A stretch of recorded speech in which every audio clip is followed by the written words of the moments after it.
ദൈവം നിങ്ങൾക്കായി ഒരു സമയം വെച്ചിട്ടുണ്ട്. ആ സമയത്ത് നീ പ്രാർത്ഥിക്കുന്ന വിഷയത്തിൻ്റെ മേൽ ഒരു അത്ഭുതം കർത്താവ് നിന്റെ ഉള്ളം കൈകളിൽ കൊണ്ടുതരും. അത് നേരത്തെ ആകത്തുമില്ല, വൈകത്തുമില്ല. അതിനെയാണ് തക്ക സമയം എന്ന് പറയുന്നത്.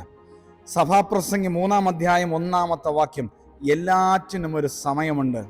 സഹോദരന്റെ വേർപാട് ദുഃഖത്തിലായിരിക്കുന്ന മാർത്തയുടെയും മറിയയുടെയും ഭവനത്തിലേക്ക് കർത്താവ് വരുമ്പോൾ സഹോദരിമാർ ദുഃഖത്തോടെ പറയുന്ന വാക്കുകളുടെ സാരാംശം ഇങ്ങനെയാണ്: നാഥാ,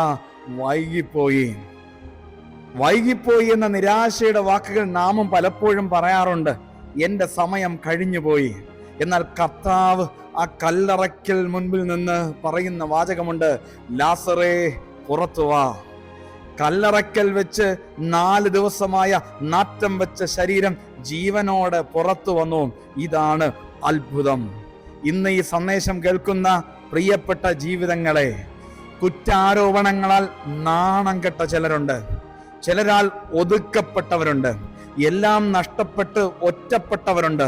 പുറത്തിറങ്ങാൻ കഴിയാതെ നിങ്ങൾ ഇന്ന് കല്ലറയ്ക്ക് തുല്യമായി അകത്താണെങ്കിൽ ഇന്ന് കർത്താവ് പറയുന്നു: നീ പുറത്തു വാ. നീ അവിടെ നിന്നും പുറത്തു വരുന്നതാണ് അത്ഭുതം.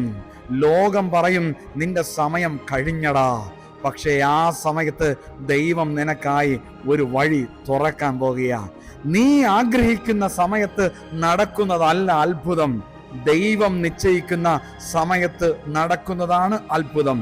അത് നിന്റെ ജീവിതത്തിലും ഇന്നത് സംഭവിക്കും. ആമേൻ.